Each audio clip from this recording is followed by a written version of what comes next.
Respected IAS Anand Mishra, respected advisor R.K. Sharma, respected Director Administration USTM Dr. B.K. Das, dear colleagues of the different departments at USTM and the students of USTM. It is indeed a very, honor and a privilege to be here in your midst on the occasion of the celebration of the National Civil Services Day. And the entire, tour that we made today together of your campus really shows and reflects the infrastructure and the facilities that you have. At the same time, I would like to congratulate you for your academic achievement because you have been recently graded as A-grade university. And I do understand, coming from academics, that this is a huge achievement because the present assessment system is very, very rigorous. And since you are one of the first universities with A grade, and that too in the private sector, and such a new university, you really have miles to go. So best of luck for the way ahead. I understood that this particular day is being celebrated by the BA Administration and Governance, BAG, Department of Political Science, and Center for Competitive Examinations in collaboration with USLR and IQAC USTM. The topic that was assigned to me was slightly, different, and so I'll be sticking to the topic with which I have come here. And it is the role of public administration in enhancing democratic principles. And the skill part, I leave it to our chief guest here, IPS Anand Mishra, and I think he will be better equipped at it. We all know that 21st of April every year is commemorated as the National Civil Services Day. And it is a good initiative on the part of BAG, USTM, for organizing this day, because the youth of our country, the students here, you are our future, and you need to know about the importance and the significant role, the critical role that the civil services play in the administration and governance of the country. This celebration can also be a motivation. You will definitely want to be somebody tomorrow like Sri Anand Mishra. So he can be your icon. So it is a very good venture and an initiative taken up by the organizers. On this day, we, in a way, express a token of appreciation for the civil services, that is the government officials, for their huge contribution in the administration of the public departments, that is the government departments in the country. It is an appreciation of their tireless effort in order to achieve their targets, goals. It is also a reminder to the civil services of their commitment to the cause of serving the country.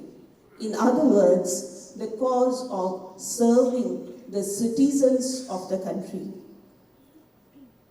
And this has been their priority, and this should come above anything else.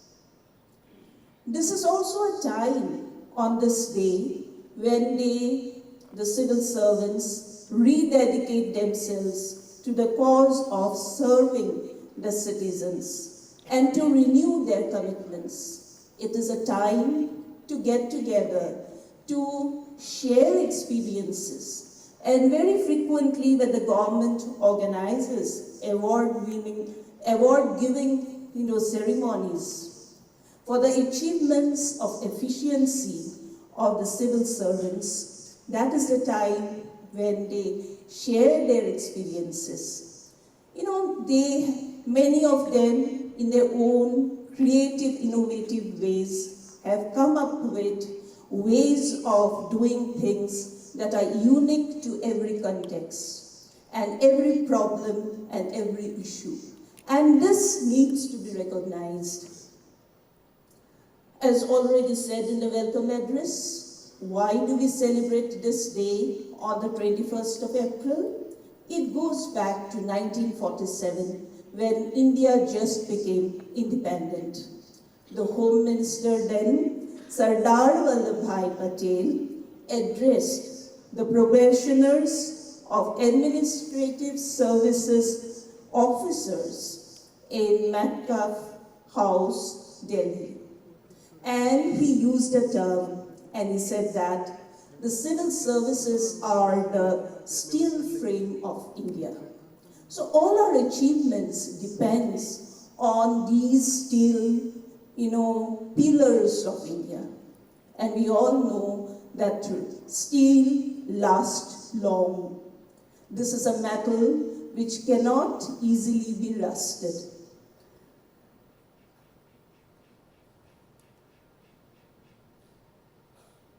Now when we refer to civil servants, since this is an audience where we also have the students here, and I do understand that many of the students here are from different backgrounds, different disciplines, and therefore, in the course of this particular deliberation, I will try to touch the basics, with due respect to my colleagues. So, when we refer to the role of public administration, we need to understand that they are the, public government officials running the administration. And we are not here referring to the administrators in the private sector. And this public administration is the permanent executive. Very frequently, when we refer to the different organs of the government and the executive within the government, we have the elected representatives of the people. And that is the political executive. And India being a democracy, a liberal democracy, we have periodic elections and governments, come and go. Parties in power remain, and then when a mandate decides that they are not happy with them, they leave. But who remains with us? It is the, civil servants who remain with us in the different governmental departments. And hence, it is a permanent executive. And you and I, citizens of India, for us, what is the state? Do we see the state? We definitely do not see the state. We can only imagine the state. On the other hand, on a daily basis, with our everyday needs, from the home to the dorm, we relate with the government. And it is the steel frame of India, the civil servants, who run and man the different departments. So, when we are referring to the role of public administration, one of the most important roles here is to provide a range of services. Range of services starting from, education, health, water, law and order, employment, and so on and so forth. Public administration also prefers and upholds the democratic values which have been enshrined in the Constitution of India. And students from, or people from background, from political and legal background are surely aware of it. And when we refer to these democratic principles and values and the commitment in the course of policy making, policy implementation, and all the activities that the civil administration carries out, they must function on the basis of these democratic values. Values as laid down in the Constitution, which are the objectives of the preamble of the Constitution.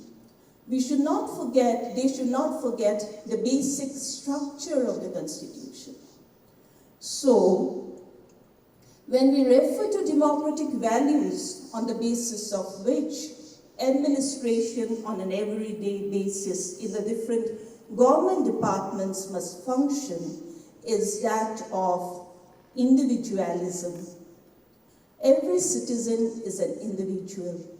And as an individual, every individual's honor, dignity, self-esteem, and value needs to be respected. Similarly, it is not merely about individuals. It is also about collectives, groups, communities, and their rights and freedoms that has to be ensured. So, the civil administration on a daily basis tends to have difficulties of balancing, the differences and contradictions between the community needs and the individual needs. Moreover, the community needs and their location also needs to be taken into consideration, because different locations will have different nature of problems, and indeed it is a challenging task to accommodate, to be sensitive and then to accommodate all of that in the course of policy implementation. The other value, democratic value, without which India cannot remain a liberal democracy, is that of liberty, freedom. Every individual, in order to develop that individual's potentialities and talents and capabilities, must enjoy a set of rights. And this was well understood by the framers of the Constitution of India, and that is the reason why they also, could read that in future, in the hierarchical setup of the Indian society, there is every possibility of intervention into the personal spaces of the citizens. And that is the reason why, there in the Constitution of India, Chapter 3 deals with the fundamental rights of the citizen. And we all know the fundamental rights: right to equality. We are all equal, irrespective of the different categories to which we belong, be it sex, race, origin, place of birth, etc. But under the Constitution of India, we are all entitled to equal rights and equal protection of the rights. Similarly, right to freedom. And when we refer to right to freedom, it is about our personal freedoms. Right against exploitation, right to freedom of religion, right to culture, These are group rights, and it is this that are necessary in order to grow.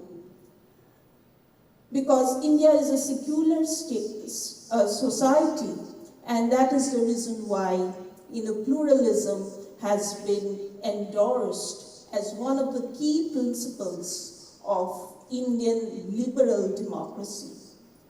Pluralism and tolerance. And this tolerance, the model of which should be like a salad bowl.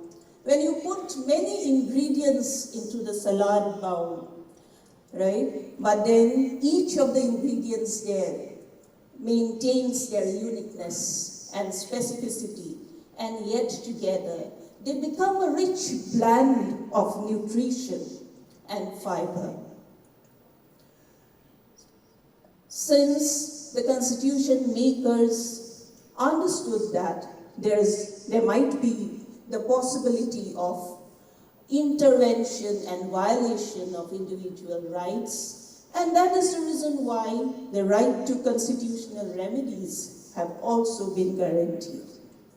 And why are we referring to these rights? Because we are referring to the fact that India is a democracy, and to maintain the democracy, the onus and the responsibility to a large extent depends on civil administrators, because they are the permanent executive of the nation state called India.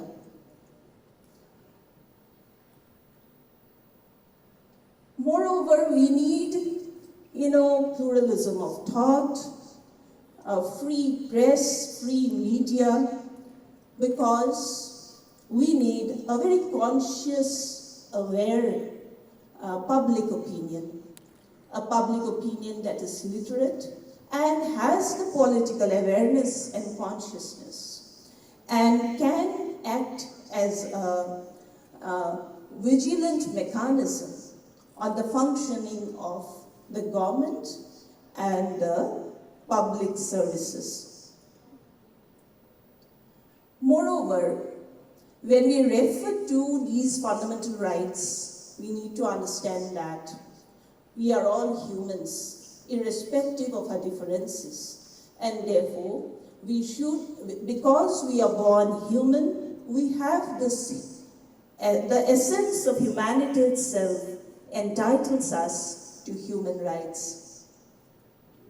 And public administration should also ensure, the access to our fundamental rights, access to the facilities that are necessary to become free and to grow.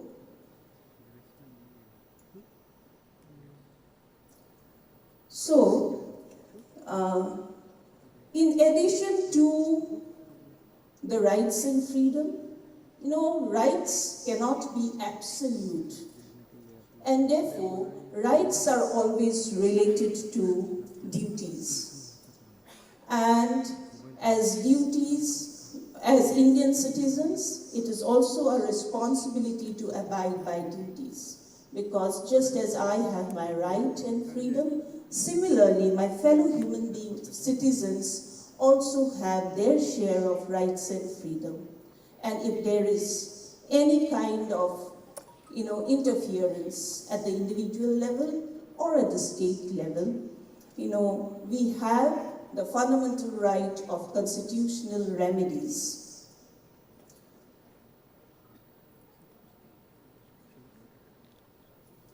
Similarly, the other democratic value that is very, very essential in addition to liberty and freedom is that of equality. And the public administration should administer with this particular value or norm of equality. Similarly, like liberty, equality too cannot be absolute. And therefore, the objective in the course of policy implementation on the part of the civil servants have been to reduce the existing inequalities, be it in the economy, the society, or the polity.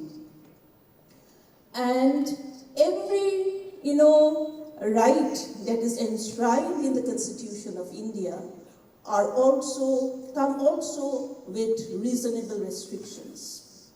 And very frequently, in order to achieve the goal of equality between the rich and the poor, between the different, high caste and the low caste, and the man and the women, and patriarchy to counter patriarchy, what is necessary is, a positive discrimination or affirmative action, in simple terms, reservation. And this helps to reduce the gap between the genders. It also helps to reduce the gap between the different tribes and castes. So, the administrators in the government department are aware of these laws enshrined in the Constitution and the other sources of law, be it statutes and regulations, and on the basis of that, they administer our country. In the course of their administration, many of them, especially in the higher echelons of civil services, they play a critical role in determining policy choices, and they also help in charting the course through which policy is to be implemented. So from grassroots to the state, to the central or national level, at all levels we have the civil services. In a nutshell, for those of you from public administration, we are aware of the functions of the civil servants. And there is an acronym. I learned public administration way back in my master's. Today I'm doing primarily women's studies and gender studies. So, the little that I remember of it is the acronym POST-CORB, P-O-S-D-C-O-R-B. And this was a term that was coined by a scientific management theorist, Luther Gulick. And P here stands for planning, O for organizing, S for stuffing, D for directing, CO, that is CO, for coordinating, R for reporting, and B for budgeting. So this in a nutshell, this acronym speaks about the huge tasks or functions that has been assigned to the civil services in the different departments and different levels. India can aspire to become a strong democracy only when these democratic principles and values are preserved in the course of implementation. And whenever, certain setbacks come into democracy, if there are threats to democracy in any state or society, the public administrators have a huge, critical, and significant role to play. And there are many, public servants who have been able to stand the ground on the face of such threats. And they also have certain constitutional safeguards. Maybe I know about the Article 311, which gives them impunity.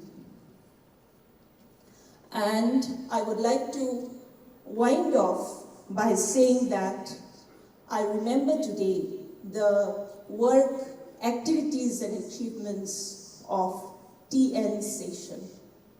There are many women in administration and decision making, and I would like to motivate and inspire, my fellow women and girls to take up to this career. Because then you as a woman can include your perspective of your problems, issues, and your world into policy making. And many such women are already into it. Herein, I would like to recall the achievements of Kiran Bedi. And in the midst of all her busy schedule, she also managed to write quite a number of books. So it is very interesting to go through her writings. So with this, I would aspire that India continues to be a democracy, and that too a strong democracy, committed to the values of liberty, equality, justice, rule of law, non-discrimination, and respect, honor of every individual, group, and community in the society, as we work to reduce the inequalities and achieve some kind of equality. And the civil services here have a constant role to play, because political executives will come and go. With this, I wind up my speech. Thank you so much for giving me this opportunity.